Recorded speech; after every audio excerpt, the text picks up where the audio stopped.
What is going on, everybody? Welcome back to Phones and Drones. In no surprise to anybody that follows the cell phone tech world, Samsung has just had their latest Unpacked event. They usually hold 2 a year, and the first one at the beginning of the year is for the S lineup, and that is exactly what we got.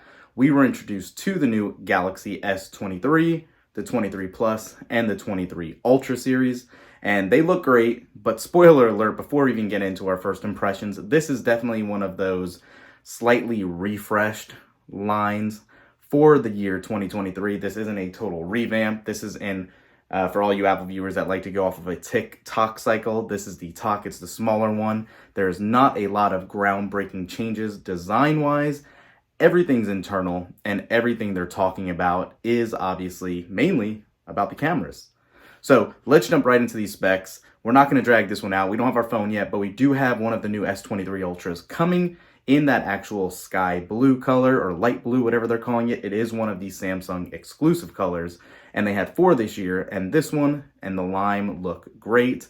The red was here last year as well as this blue was, and the red looks awesome too, but I went with the blue. So first things first, let's talk about some of these specs. For the S23 Ultra, which I think is going to be the best bang for a lot of people, especially with that stylus, you are getting 8 online color choices, 4 of them being exclusive. You're getting lime, that sky blue, the graphite, and obviously that red we talked about, as well as the standard colors you can go into any carrier store and get, being green, black, lavender, and cream. That is for the S23 Ultra. For the S23 itself, you're getting only 2 online exclusives, and that is lime and graphite. All the other colors are the same as the Ultra.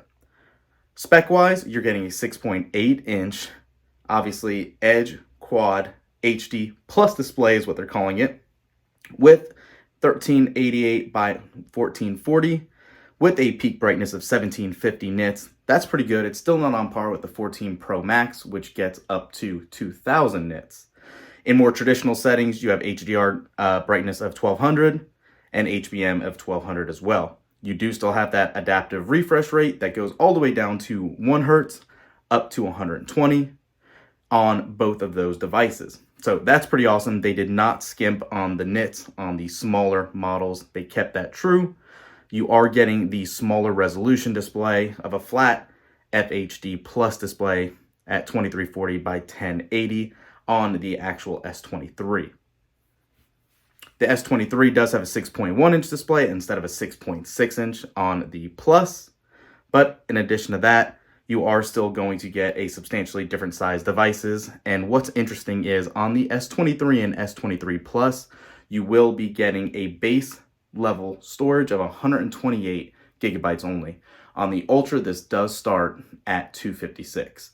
If you pre-order, and we'll throw those links up to the description with our Howl affiliate links, you can get an extra $50 and a free memory upgrade. Make sure to use those if you don't mind. It really helps the channel out. So moving on from that, the biggest thing about these updates is the camera, like we said at the beginning, and specifically on the Ultra itself, it's getting Samsung's brand new 200 megapixel camera. This will be our primary shooter on the wide angle lens with a 12 megapixel ultra wide, 2 12 megapixel selfie camera, as well as 2 10 megapixel telephoto cameras as well. You are getting your optical zoom at 3, 10, and digital zoom up to 100x again. We kind of still know that's somewhat gimmicky, but it is not terrible as you might imagine. Just temper your expectations. Even with that new sensor, it's not going to matter with these telephoto cameras.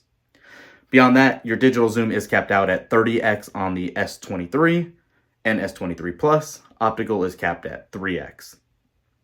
The big thing is that they try to preach as a huge update the battery. The Ultra is still getting its 5,000 milliamp hour battery as it was kept with last year, and the S23 series does still have a 3,900 milliamp hour battery. They both do have that new Snapdragon 8 Gen 2 platform. They're calling it made for Galaxy.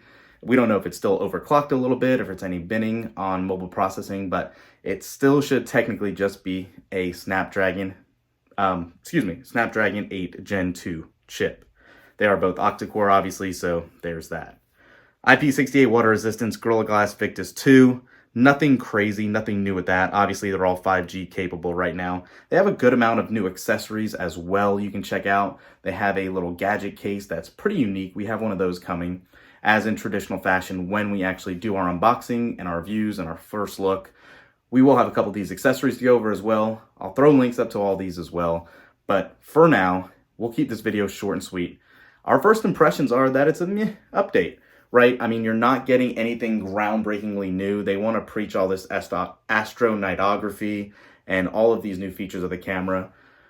But if you guys follow us on Twitter, you'll know our first call out with this was the shutter lag we experienced last year with even the S22 Ultra. So I'm hoping we're not experiencing that. That is pretty detrimental to a smartphone's success as their camera, and that shutter speed needs to be near 1:1 when you press that button to take a picture, especially if you're capturing fast-moving objects, pets, kids, anything in motion. This could cause a blurry image and a not so good turnout. So if they fix this, and we'll know in a couple weeks when we get our hands on outside in the real world, then they have a hit on their hands.